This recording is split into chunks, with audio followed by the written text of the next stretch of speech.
Good morning, good morning, good morning mga ka-planters. This is Planty Twin na nagsasabing kapag may tinanim, syempre maraming aanihin. Yes, nandito na naman po tayo sa ating rooftop kung saan napatambay na naman tayo dito. Pinagpala na naman tayo ng makapangyarihang Diyos. Sikat ng araw yun. It's summer na mga ka-planters, kaya yung mga balat-balat ko mga ka-planters namumula-mula. Kagigising ko lang, pero nakakalungkot pa rin kasi mainit pa rin ang ulo ng USA, mainit pa rin ang ulo ng Iran, mainit pa rin ang ulo ng Israel, at pati yung North Korea at South Korea parang magbabanggaan na rin. Kanya-kanya silang palipad ng saranggola. Saranggola sa kanila ay maano lang, napakasimple lang, ay rocket missile. Pero sa atin, alam mo, meron din na kami dito. For example, pag nabor yung si South Korea at si North Korea, siyempre magkatabi lang yun, diba? Magkatabi lang yun. Ganito yung mangyayari mga ka-planters. Isipin mo na lang, ito yung rocket ng North Korea at sa kabilang dulo, ito yung rocket ng South Korea. Siyempre magpapalipad ngayon yun si naburyong si South Korea. Alam ba ito? Alam ba ito?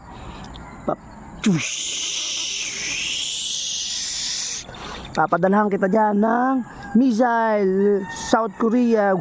Siyempre nananahimik si South Korea. Siyempre hindi din papatalo si South Korea. May missile din yun, may mga rocket din yun, malamang. Siyempre magpapadala yung ganito.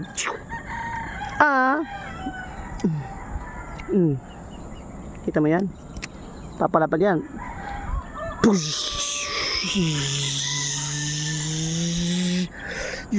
Boom! Warak ang South Korea.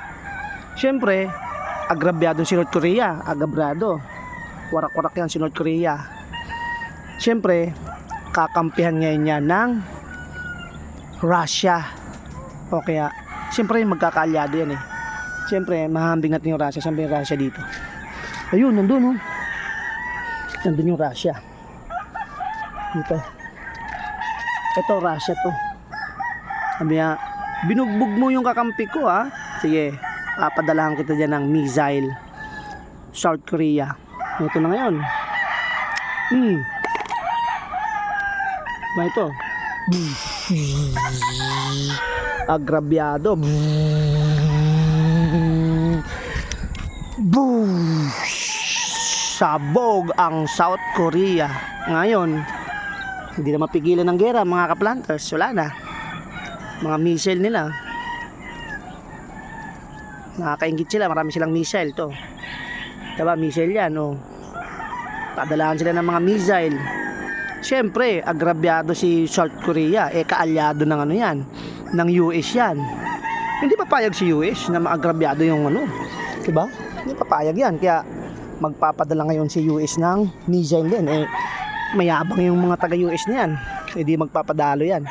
Nakita mo yung mga missile ng missile ng US. Ang lalaki.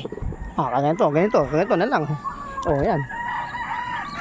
Anytime pwedeng umarangkada yan, missile ng US. Siyempre agrabyado yung yung South Korea. Kaalyado yan kaalyado yan. Ngayon sabi niya, yun na ngayon,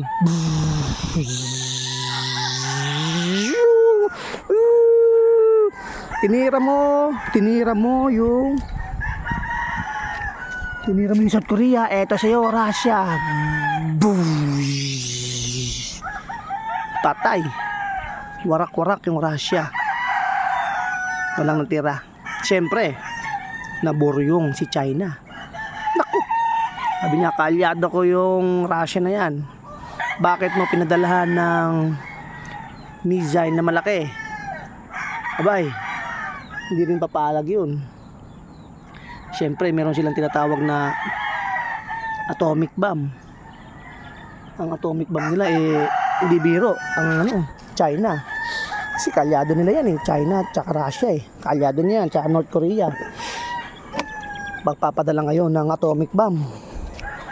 Papadala yan, atomic bomb. Magpapadala yan. Si Russia, ganito yan, oh. Alam mo, palagay mo, ito na lang yung atomic bomb. Yan, oh. Atomic bomb. Kunyari lang, ito atomic bomb mo. Papadala ngayon si China. Tinira mo, USA, tinira mo yung kalyado kong si Russia. Papadalang kita ng atomic bomb. Yan ba? Buhay ito, atomic bomb ni Russia, ay ni China. Papadala niya yung US kasi di magpapadalo yun eh. Eto na, oh. Mayday, mayday, mayday.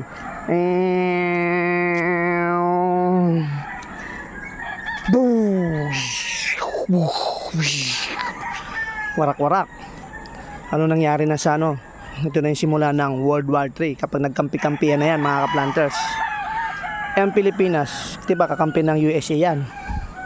Siyempre magpapadala ng ano yan, ng backup yan. Sabi ng USA, hey motherfucker, Philippines, I need a backup. Ano ipapadala ni Philippines? Sa Bicol maraming vlogger. Oh, maraming vlogger ang Bicolano. Ako Bicolano ako eh, vlogger eh. Siyempre magpapadala yan. Ano ipapadala ng ano? Ng Philippines dun sa US. Eto, oh. Alam mo, ito, manpower. Ang ipapadala ng Philippines sa USA kasi hihingi ng backup yan. I need a backup. Siyempre, manpower yan.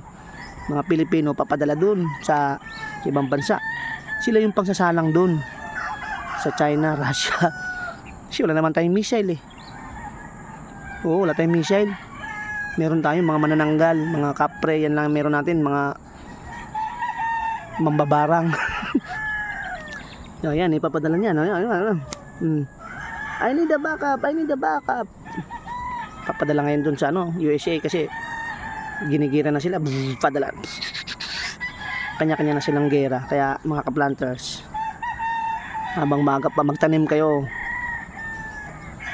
Hindi naman natin siguro sinasabing magkakagera, pero maganda pa rin may tanim.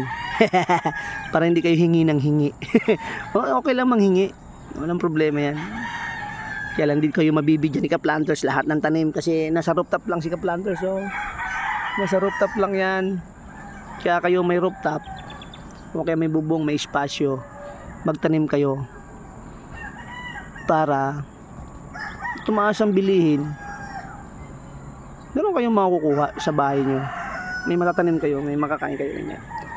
Maganda itanim mga ka-planters, kangkong, pechay, okra, talong, sili, kalabasa, kamatis, luya. Yan mga tanim nyo dapat. Yung mga daily needs natin. May bawang sibuyas akong tanim dito, may luya, kamatis, kangkong, alokbati. Maganda yung alokbati. Yung mga alokbati ko mga ka-planters. Anytime pwede isabak sa gera yan. Mga kain ko na yan. Kaya tanim-tanim kayo mga ka-planters. Alright, shoutout sa mga aking followers, sa mga nag-share ng video ko. Maraming salamat. Alright, God bless.